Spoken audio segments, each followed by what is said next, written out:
On August 15, 1977, a radio telescope in Ohio picked up a signal from space.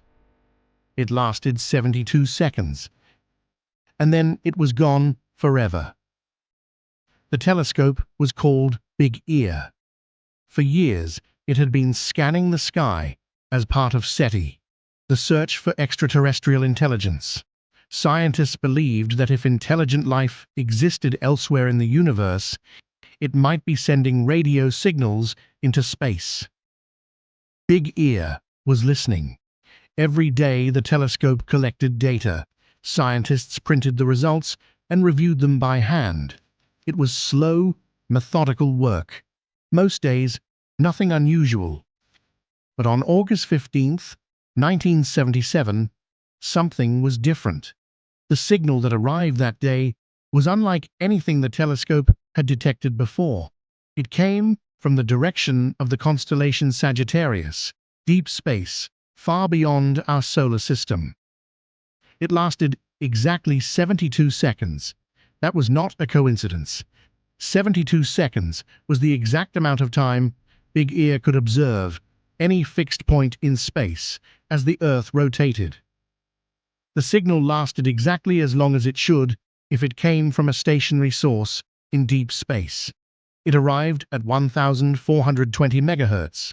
That is the frequency of hydrogen, the most abundant element in the universe. For decades, scientists had theorized that any intelligent civilization capable of transmitting across space would use this frequency. It was considered the universal channel of the cosmos. The signal was 30 times stronger than the background noise of space. Nothing natural produces a signal that precise, that powerful, at that exact frequency, from that direction, lasting that exact duration. 3 days later, astronomer Jerry Amon was reviewing the printout. When he reached that section of data, a sequence of numbers and letters that should have been unremarkable, he stopped. He read it again.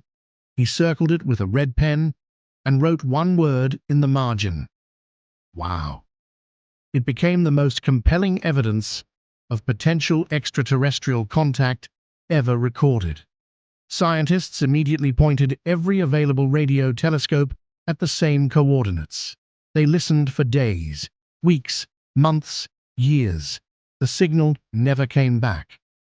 In the decades since, researchers have proposed many explanations: a comet releasing hydrogen gas, a satellite reflection, a natural phenomenon not yet understood. In 2017, a team announced they had identified 2 comets near the signal's coordinates, but the mathematics did not align. Those comets could not produce a signal that structured, that powerful, that precise. No explanation has ever been confirmed. The Big Ear telescope was demolished in 1997. A golf course was built where it once stood.